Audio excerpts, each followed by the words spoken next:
दोस्तों, एक महात्मा ने बताया कि अगर मनुष्य कुत्ते को रोटी खिलाने के 8 फायदे जान जाए तो कभी दुखी नहीं होगा। महात्मा ने बताया कुत्ते को एक टुकड़ा रोटी खिलाने से हमें क्या फल मिलता है। इसी बारे में आज हम इस वीडियो में जानेंगे, तो आप वीडियो के अंत तक हमारे साथ बने रहिएगा क्योंकि ये कहानी आज आपको रुला देगी। तो चलिए वीडियो शुरू करते हैं। एक समय की बात है, एक जंगल में एक महात्मा उपदेश दे रहे थे। तभी मोहन नाम के शिष्य ने पूछा, गुरुवर, मेरे मन में एक प्रश्न उठ रहा है। महात्मा ने कहा, भंते निसंकोच होकर पूछो, आपके मन में वह कौन सा प्रश्न उठ रहा है। तब मोहन ने कहता है, गुरुवर, मैं यह जानना चाहता हूं कि कुत्ते को एक टुकड़ा रोटी खिलाने से मनुष्य को कौन सा फल मिलता है। तभी महात्मा ने कहा, भंते, कुत्ते को एक टुकड़ा रोटी खिलाने से मनुष्य को 8 फायदे होते हैं, और जो भी मनुष्य इन फायदों के बारे में जान जाता है उसका जीवन धन्य हो जाता है और उसको जीवन में कभी दुखों का सामना नहीं करना पड़ता है। जो भी मनुष्य पृथ्वी लोक पर कुत्ते को एक टुकड़ा रोटी खिलाता है उसे 8 फायदे होते हैं और वह जीवन भर सुखी रहता है और उसे मृत्यु के बाद मोक्ष की प्राप्ति होती है। महात्मा ने कहा, अक्सर मनुष्य कई मौकों पर कुत्ते का नाम लिया करते हैं। किसी को गाली देते समय भी मनुष्य की जुबान पर कुत्ते का नाम आता है। मनुष्य गाली आदमी को देता है परंतु नाम कुत्ते का बदनाम होता है। तो क्या कुत्ते का जीवन इतना गया गुजरा है? भगवान बुद्ध ने कहा, एक समय की बात है, एक काले रंग का कुत्ता था। वह बहुत ही लाचार था और भूखा प्यासा था। वह गांव में सभी के घर घर जाता था परंतु उसे कोई भी व्यक्ति रोटी का एक टुकड़ा भी नहीं देता था। वह भूख के मारे इधर उधर घूमता रहता।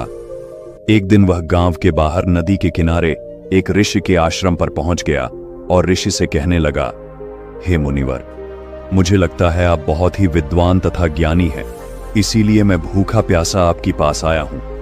कृपा करके आप मुझे एक टुकड़ा रोटी दे दीजिए जिसे मैं खाकर अपनी भूख मिटा लूं। तभी वह ऋषि कहता है, हे स्वान, क्या तुम्हें गांव में एक टुकड़ा रोटी का टुकड़ा किसी ने नहीं दिया जिसे तुम खाकर अपनी भूख मिटा सको? महात्मा ने कहा, भंते, वह कुत्ता ऋषि से कहता है, हे मुनिवर, मैं आपको क्या बताऊं, आप मेरी बातों पर विश्वास नहीं करोगे। तभी वह ऋषि कहते हैं, हे स्वान, तुम बताओ, तुम्हारी बातों पर मैं विश्वास अवश्य करूंगा। मुझे तुम बहुत ही लाचार दिखाई पड़ते हो। तभी वह कुत्ता कहता है, ठीक है मुनिवर, मैं आपको अपनी आपबीती बताता हूं। कुत्ता महात्मा से कहता है, हे मुनिवर, दुनिया के लोगों, हम पर रहम करो। हमारा कोई घर नहीं होता है, कोई आसरा नहीं होता है, कमाकर खाना हमें नहीं आता है, हमें वस्त्र भी पहनने का ज्ञान नहीं है, इसलिए सर्दी, गर्मी और बरसात में हम ऐसे ही घूमते रहते हैं। हमें पढ़ना लिखना भी नहीं आता। महात्मा से वह कुत्ता कहता है, मुनिवर, आपकी तरह हमें अनुशासन नहीं आता, हमें आपकी तरह बोलना नहीं आता। यह हमारा दुर्भाग्य ही समझिए, परंतु हमें आपकी तरह भूख भी लगती है। चोट लगने पर हमें आपकी तरह पीड़ा भी होती है, हमें आपकी तरह रोना भी आता है। बस इन्हीं 3 कामों में हम आपकी बराबरी करते हैं, इसलिए हम पर दया दिखाइए, हमें और कष्ट मत दीजिए। ईश्वर ने तो हमें वैसे भी कष्ट देकर ही भेजा है, ऊपर से आप लोग हमें परेशान करते हैं। हम आपकी तरह मनुष्य नहीं है, हम पराधीन जीव हैं। जब हमारा जन्म हुआ उस समय हमारे आंख कान बंद थे। कह नहीं सकते कि उस समय आपके जन्म पर जैसे नाच गाना होता है, बाजे बजते हैं, खुशी मनाई जाती है, हमारे जन्म पर भी यह सब हुआ होगा। हमारे जन्म पर किसने खुशी मनाई होगी? हम जिस बिछौना पर थे वह रुई का नरम तो था, सर्दी बिल्कुल नहीं लगती थी। मैं मन में सोच रहा था कि किसी बड़े घर में पैदा हुआ हूं, लेकिन जब हमारी आंख खुली तो मैंने देखा कि हमारी मां, जिसे आप लोग कुतिया बोलते हो, वह अपने 5 बच्चों को छाती से चिपकाकर एक राह के ढेर में पड़ी थी। हम 5 भाई थे, बाकी 4 भाई तो लाल और भूरे रंग के थे।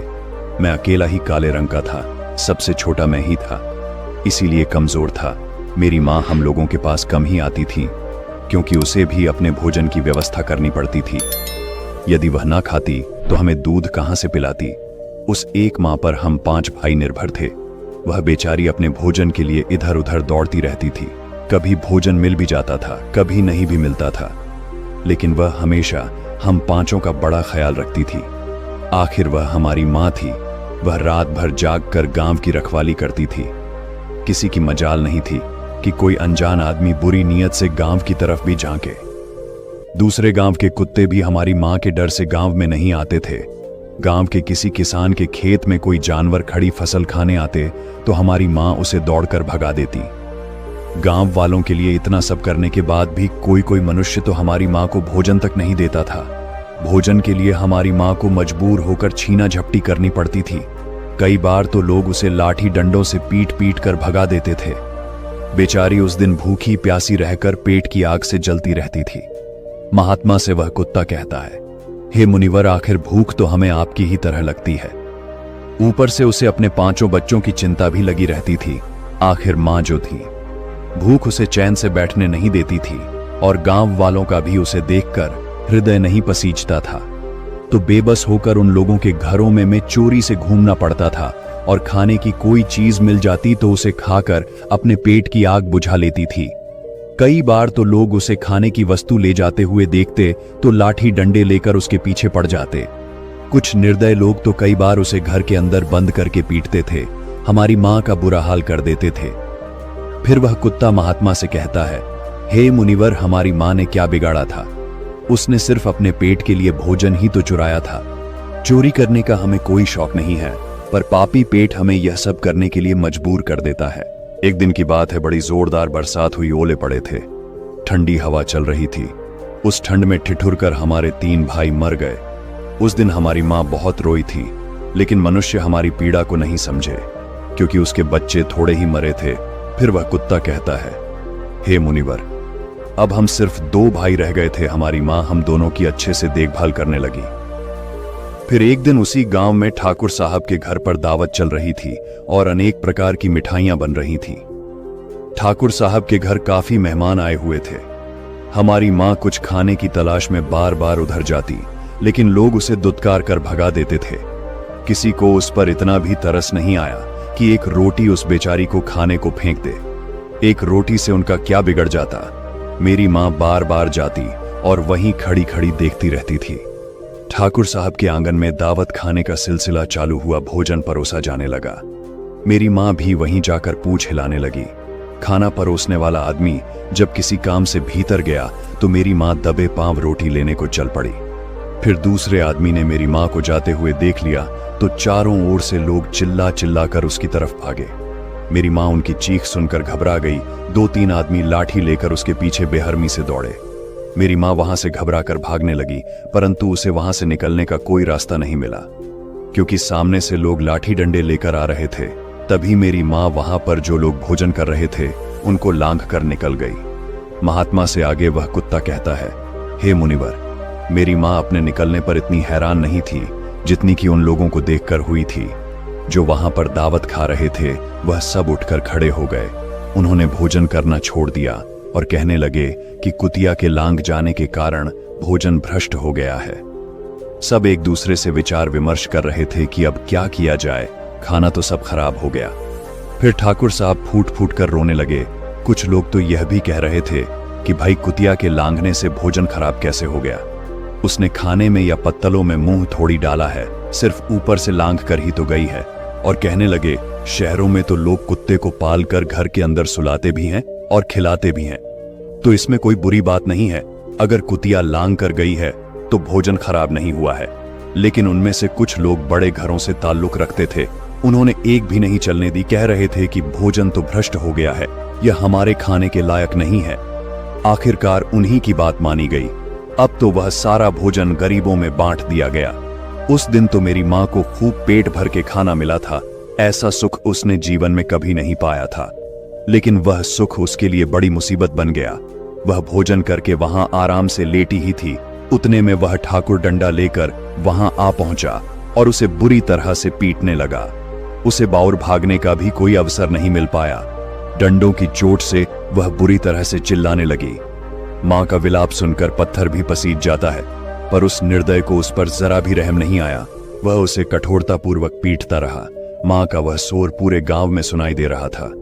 तब कुछ लोग आए और उसे समझाते हुए बोले, ठाकुर साहब जाने दो, भूख में तो आदमी की भी बुद्धि भ्रष्ट हो जाती है। यह तो एक जानवर है, इसे अच्छे बुरे का क्या ज्ञान? अब इसे मारकर आपको क्या मिलेगा? जो होना था सो हो गया। लोगों के समझाने के बाद उसने हमारी मां को पीटना बंद किया। मां ने आकर सारी कहानी हम दोनों भाइयों को सुनाई। हमने सोचा कि कितना कष्ट भरा है हम कुत्तों का जीवन। आदमी एक रोटी के टुकड़े के बदले एक चोर की जितना पीटता है। बेकार है ऐसे लोग जो हम लोगों की पीड़ा को नहीं समझते।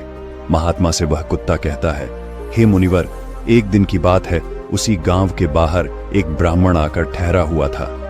उसने अपने भोजन के लिए एक जगह चूल्हा बनाया और उस पर दाल बनाने के लिए रख दी। उसके बाद आटा गोद कर रख दिया। वह वहीं पास में कुएं पर पानी लेने चला गया। इधर कहीं से मेरी माँ भी घूमती हुई वहीं पहुंच गई। उसने आटे को देखा तो सोचने लगी कि शायद इस आटे का कोई मालिक नहीं है। यही सोचकर वह उस आटे को खाने लगी। उधर उस ब्राह्मण ने कुएं के पास से देखा कि उसका आटा एक कुतिया खा रही है तो वह बड़ा दुखी हुआ। वह बेचारा रोने लगा क्योंकि वह भी 2 दिनों का भूखा और थका हुआ था। कुछ लोगों ने उसे कहा, अरे ब्राह्मण, इस कुतिया ने तुम्हारा भी आटा बिगाड़ दिया। कल तो इसने ठाकुर साहब की पूरी रसोई बिगाड़ कर रख दी थी। ब्राह्मण दुखी होता हुआ बोला, भाई मुझे क्या मालूम था यह दुष्ट कुतिया मेरे आटे को खाने के लिए घात लगाए बैठी है। ब्राह्मण ने ना आव देखा न ताव लाठी लेकर उस कुतिया के ऊपर टूट पड़ा। मां उस आटे को ठीक से खा भी नहीं पाई थी, पर उससे ज्यादा तो उस पर लाठी बरस गई। महीनों तक मेरी मां लड़खड़ाते हुई घूमती रही। तब उस दिन समझ में आया कि आदमी कितना खुदगर्ज है। हम उसका कोई भी कार्य करते हैं तो भी वह हमें नहीं समझता। आगे वह कुत्ता कहता है, हे मुनिवर, हमारी कमी यह है कि हम उन्हीं मतलबी इंसानों के अधीन रहना चाहते हैं जो हमें कष्ट देता है। जो हमें प्यार से खिलाता है हम उसके कितने काम आते हैं ये नहीं पता। उनके घर की रखवाली तो करते ही हैं, साथ ही साथ और भी बहुत सारे लाभ हैं जिन्हें मनुष्य नहीं जानता। महात्मा ने कहा, यदि मनुष्य कुत्ते को रोटी खिलाने के फायदे जान जाए तो अपने जीवन में होने वाले नुकसान से बच सकता है। आज मैं आपको बताऊंगा कुत्ते को रोटी खिलाने के 8 फायदे। मनुष्य को पता नहीं है कि जब भी घर में रोटी बनाई जाती है तो सबसे पहली रोटी गौ माता की होती है और पिछली रोटी कुत्ते की होती है। महात्मा ने कहा, ऐसा ही विधान भगवान ने बनाया था, लेकिन भगवान के बनाए उस विधान को भूलकर मनुष्य अगली और पिछली रोटी स्वयं ही खा जाता है। इसका दुष्प्रभाव उसके जीवन पर पड़ता है। कुत्ता वह प्राणी है जिसको रोटी खिलाने से मनुष्य के जीवन में पड़ने वाले ग्रहों के दोष भी दूर हो जाते हैं। महात्मा ने कहा, कुत्ते को रोटी खिलाने का पहला फायदा बताया। कुत्ते को रोटी खिलाने से शनि का नकारात्मक प्रभाव कम हो जाता है। शनि ग्रह जब अपनी कुदृष्टि डालता है तो हर मनुष्य बर्बाद हो जाता है। जिस व्यक्ति पर उनकी महादशा का आरंभ हो जाता है तो बने बनाए काम अपने आप बिगड़ने लगते हैं और वह मनुष्य आर्थिक तंगी का शिकार हो जाता है। उस स्थिति में व्यक्ति यदि कुत्ते को रोटी खिलाता है तो उस पर शनि का दुष्प्रभाव बहुत ही कम हो जाता है। कुत्ते को रोटी खिलाने का दूसरा फायदा, कुत्ते को रोटी खिलाने से भाग्य आपके पक्ष में हो जाता है। आपके घर के अंदर नकारात्मक शक्ति नष्ट हो जाती है। कुत्ते को रोटी खिलाने का तीसरा फायदा, कुत्ते को रोटी खिलाने से माता लक्ष्मी प्रसन्न हो जाती है और आपके घर में धन दौलत की कभी कमी नहीं रहती है। कुत्ते को रोटी खिलाने का चौथा फायदा, कुत्ते को रोटी खिलाने से आपके ऊपर कर्ज नहीं चढ़ता और जो पहले से आप कर्जदार हैं उससे भी मुक्ति मिल जाती है। कुत्ते को रोटी खिलाने का पांचवा फायदा, कुत्ते को सुबह शाम भोजन देने से आपका व्यापार बहुत अच्छे से चलता है। कुत्ते को रोटी खिलाने का छठा फायदा, कुत्ते को रोटी देने से आपकी आयु में वृद्धि होती है और अटका हुआ धन वापस मिल जाता है। कुत्ते को रोटी खिलाने का सातवां फायदा, कुत्ते को रोटी देने से हमेशा आपका स्वास्थ्य अच्छा बना रहता है और मानसिक रूप से आप मजबूत रहते हैं। आपका मन हमेशा ऊर्जावान रहता है, अच्छे विचार आपके मन के अंदर आते हैं। कुत्ते को रोटी खिलाने का आठवां फायदा, कुत्ते को रोटी खिलाने से भगवान प्रसन्न रहते हैं, क्योंकि भगवान को समस्त जीवों की चिंता रहती है और जो समस्त जीवों पर दया दिखाता है भगवान भी उस मनुष्य से हमेशा प्रसन्न रहते हैं। भगवान की कृपा सदैव उस परिवार पर बनी रहती है।